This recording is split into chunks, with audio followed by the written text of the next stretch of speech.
যখন বলতো ওই কানায়ে কাবার মধ্যে দাঁড়ানো একটা পাগল দেখা যায়, তার ধারে কাছে কেউ যায় না। লোকেরা বলে পাগল তে মানুষের বীর কেন?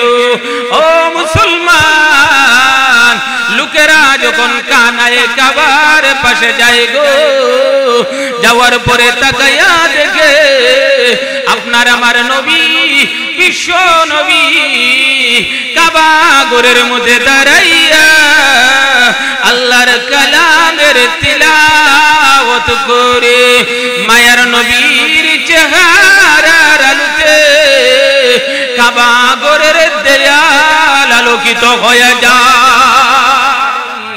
সালাতু ওয়াসসালাম সাল্লাল্লাহু আলা সাইয়্যিদিনা ওয়া মাওলানা মুহাম্মদ ওয়া আলা আলিহি ওয়া আসহাবিহি ওয়া সাল্লাম। লা ইলাহা ইল্লাল্লাহ। জোরে বলো জোরে।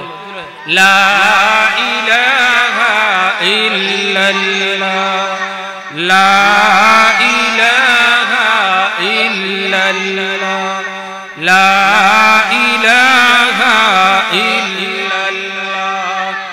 সুবহানাল্লাহ আলহামদুলিল্লাহ, লা ইলাহা ইল্লাল্লাহ, লা ইলাহা ইল্লাল্লাহ, লা ইলাহা,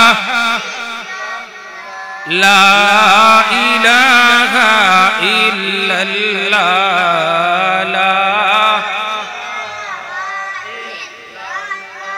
লা ইলাহা ইল্লাল্লাহ মুহাম্মাদুর রাসূলুল্লাহ সাল্লাল্লাহু আলাইহি ওয়াসাল্লাম।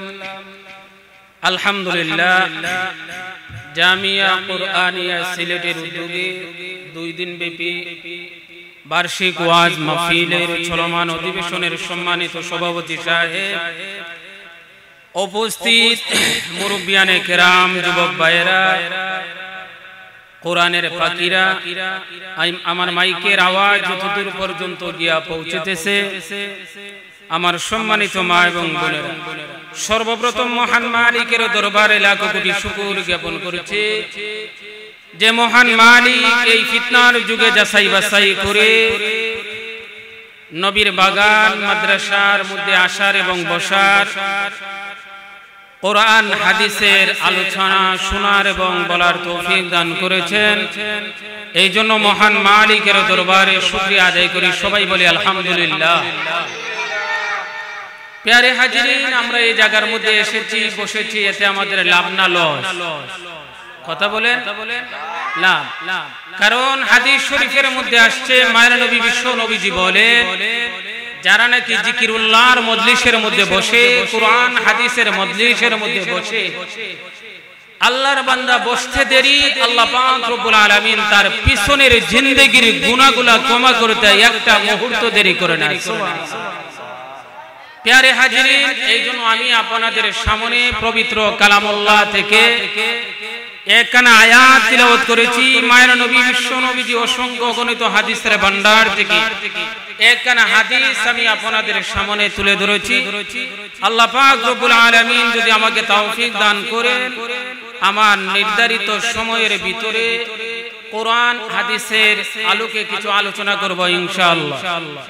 প্যারে হাজিরিন, আমি যে কোরআনের আয়াত তিলাওয়াত করেছি, এই আয়াতের ভিতরে আল্লাহ পাক রব্বুল আলামিন গোটা জাতিদেরকে লক্ষ্য করে বলেন, রে পৃথিবীর মানুষেরা শুনো, আমি আল্লাহ পাক রব্বুল আলামিন যদি ঐশী বাণী পবিত্র কোরআন শরীফ যদি আমি আকাশের আমি যদি কি করতাম, পাহাড়ের উপরে নাজিল করতাম, তাহলে তোমরা দেখতে পাইতে পাহাড়গুলা কোরআনের পাওয়ারের বয়ে মুহূর্তের ভিতরে চূর্ণ বিচূর্ণ হয়ে যাইত, কিন্তু আল্লাহ পাক রব্বুল আলামিন পবিত্র কোরআন শরীফ নাজিল করার জন্য পাহাড়কে বলেছিলেন পাহাড় গ্রহণ করে নাই, সাত আসমানকে বলেছেন সাত আসমান গ্রহণ করে নাই, সাত জমিনকে বলেছে সাত জমিনও গ্রহণ করে নাই, কিন্তু আল্লাহ পাক রব্বুল আলামিন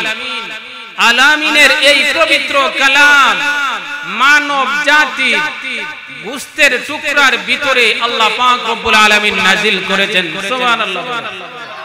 প্যারে হাজিরিন, যেহেতু এই মাদ্রাসাটা হলো হাফিজি মাদ্রাসা, এই মাদ্রাসার মধ্যে ছোট ছোট বালকরা কোরআনের শিক্ষা গ্রহণ করবে। হাদিসের মধ্যে আসছে পৃথিবীর মধ্যে সবচেয়ে উত্তম মানুষ ওই ব্যক্তি। হাদিসের মধ্যে মায়ের নবী বিশ্ব নবীজি বলেন, এই কুলা আকাশের নিচে আর জমিনের উপরে পৃথিবীর মধ্যে সবচেয়ে উত্তম ওই ব্যক্তি যিনি নাকি কোরআন শরীফ শিক্ষা দেন এবং শিক্ষা গ্রহণ করেন। যারা শিক্ষা গ্রহণ করে এবং যারা শিক্ষা দেয়, হাদিসের ভাষায় তারা পৃথিবীর মধ্যে সবচেয়ে উত্তম মানুষ। সুবহানাল্লাহ বলেন। তাহলে আপনারা এই পৃথিবীর মধ্যে সবচেয়ে উত্তম কেন? কারণ আপনারা কি করতেছেন? কোরআন গ্রহণ করতেছেন, কোরআনের শিক্ষা নিচ্ছেন। তাই আমি অত্র এলাকার সমস্ত গার্জিয়ানদেরকে বলবো যে আপনাদের সন্তানকে এই জামিয়া কুরআনিয়া সিলেটের মধ্যে ভর্তি করায় দেন। কারণ আপনার সন্তান যদি কোরআনের হাফিজ হয়ে যায়, কাল কিয়ামতের ময়দানে আল্লাহ পাক রব্বুল আলামিন কোরআনের হাফিজের মা এবং বাবার মাথার মধ্যে নূরের মুকুট পরায় দিবে। সুবহানাল্লাহ বলেন। এমন কি কোরআনের হাফিজের দাম কতটুকু? হাদিস শরীফের মধ্যে আসছে, মায়ের নবী বিশ্ব নবীজি বলেন, একজন কোরআনে হাফিজের দাম কিয়ামতের ময়দানে আল্লাহ পাক রব্বুল আলামিন হাফিজে কোরআনকে বলবেন, হাফিজে কোরআন, কোরআনের একটা আয়াত তুমি তিলাওয়াত করো আর জান্নাতের 1 নম্বর তালার মধ্যে উপনীত হও। সুবহানাল্লাহ। কোরআনের হাফিজরা যখন একটা আয়াত তিলাওয়াত করবে, জান্নাতের 1 নম্বর তালার মধ্যে উঠবে। দুইটা আয়াত তিলাওয়াত করবে, 2 নম্বর তালার মধ্যে উঠবে। তিনটা আয়াত তিলাওয়াত করবে, 3 নম্বর তালার মধ্যে উঠবে। মায়ের নবী বিশ্ব নবীজি বলেন, কোরআনের হাফিজের গন্তব্য হলো 6666 খানা আয়াত তিলাওয়াত করবে। আল্লাহ পাক রব্বুল আলামিন 6666 নম্বর জান্নাতের মধ্যে কোরআনের হাফিজকে জায়গা দিবে। সুবহানাল্লাহ। প্যারে হাজিরিন, এই জন্য এই কোরআনের সংঘর্ষের মধ্যে আসলে, কোরআনের দ্বারে কাছে আসলে অসংখ্য অগণিত বেঈমান কাফিররা আপনার আমার বিশ্ব নবীজির কোরআনের তিলাওয়াত শুনিয়া কালিমা পড়ে মুসলমান হয়েছে। সুবহানাল্লাহ। যেমন একবার মক্কার বেঈমান কাফিররা মায়ের নবী বিশ্ব নবীজি যখন কানায়ে কাবার মধ্যে দাঁড়াইয়া আল্লাহর কালামের তিলাওয়াত করতেন, মক্কার বেঈমান কাফিররা বলতো, ওই যে কানায়ে কাবা, কাবা ঘরের মধ্যে একটা পাগল বসা আছে, তার দ্বারে কাছে কেউ যায় না। লোকেরা বলে, পাগলতে মানুষের বীর কেন? সুবহানাল্লাহ বলে। অমুসলমান দুনিয়ার জমিনে যদি, দুনিয়ার মধ্যে যদি কেউ আমাদেরকে বাধা দেয় যে আপনার তেমুকি পয়েন্টের মধ্যে একটা পাগল বসা আছে, ওইখানের মধ্যে কেউ যাইও না, যদি ওই জায়গার মধ্যে যাও কিল মারবো, বুশি মারবো। কিন্তু মানুষ যাওয়ার জন্য আগ্রহ, পাগল হইব। কথা ঠিক না? কি কোন মানুষ কইব কিল আর বুশি খাইবো, কিন্তু একটু দূর থেকে দেখে আসি। কথা ঠিক আছে না? মক্কার বেঈমান কাফিররা যখন বলতো ওই কানায়ে কাবার মধ্যে দাঁড়ানো একটা পাগল আছে, তার দ্বারে কাছে কেউ যায়ও না, লোকেরা বলে, পাগল কোন জাতের পাগল, একবার দেখে আসি। সুবহানাল্লাহ। ও মুসলমান, মক্কার বেঈমান কাফিররা যখন বলতো ওই কানায়ে কাবার মধ্যে দাঁড়ানো একটা পাগল দেখা যায়, তার দ্বারে কাছে কেউ যায় না, লোকেরা বলে, পাগলতে মানুষের বীর কেন? ও মুসলমান, লোকেরা যখন কানায়ে কাবার পাশে যায় গো, যাওয়ার পরে তাকায়া দেখে আপনার আমার নবী বিশ্ব নবী কাবা ঘরের মধ্যে দাঁড়াইয়া আল্লাহর কালামের তিলাওয়াত করে মায়ার নবীর চেহারার আলোতে কাবা ঘরের দেয়াল আলোকিত হয়ে যায়। নবীজির চেহারার আলোতে কাবা ঘরের দেয়াল পর্যন্ত আলোকিত হয়ে যায়। সুবহানাল্লাহ বলে। লোকেরা বলে ওই লোক কখনো পাগল হতে পারে না। ওগো নবীজি আর দেরি করা যায় না, আপনার মুবারক হাত কানা বাড়ায়া দাও, আমাদেরকে কালিমা পড়াইয়া চিরদিনের জন্য মুসলমান বানায়া দাও।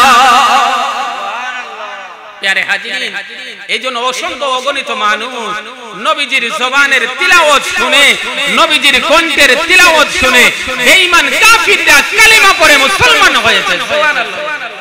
এইজন্য প্যারে হাজিরিন, একজন কোরআনের দাম কতটুকু শুনো। কারণ হলো ইতিহাস যখন আমরা পড়ি, ইতিহাসের মধ্যে আসছে ইবনে বতুতা একজনের নাম। উনি পৃথিবীর প্রত্যেকটা রাষ্ট্রের মধ্যে চলে গেছেন। এ বুলা ভাই তোমরা এদিকে তাকাইও না, আমার মধ্যে কথা বুঝছো? ইবনে বতুতা উনি পৃথিবীর প্রত্যেকটা রাষ্ট্রের মধ্যে সফর করেছেন। একটা পর্যায়ে উনি বাংলাদেশেও মধ্যে আসছেন, সফর করেছেন। বাংলাদেশও উনি চলে আসছেন, বাংলাদেশও দেখিয়া চলে গেছেন। এক পর্যায়ে উনি মালদ্বীপের মধ্যে চলে গেছেন। কোথায়? মালদ্বীপ। মালদ্বীপ এলাকাটা হলো, মালদ্বীপ দেশটা হলো চতুর্দিকে দ্বীপ, মানে আপনার সাগর উপনীত এলাকা চতুর্দিকে। ইবনে বতুতা যখন মালদ্বীপের মধ্যে চলে গেলেন, ইবনে বতুতা কান পাতাইয়া শুনে গো অসংখ্য অগণিত মসজিদ থেকে আল্লাহু আকবারের ধ্বনি বের হয়ে আসছে। সুবহানাল্লাহ।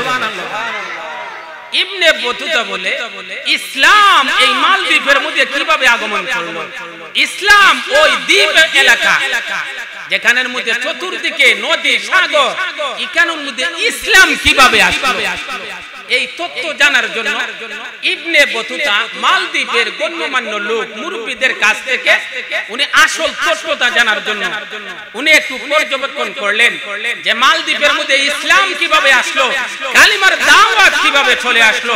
উনি জানার জন্য মালদ্বীপের গণ্যমান্য মানুষের কাছে জিজ্ঞাসা করলেন যে তোমাদের এই দ্বীপ এলাকা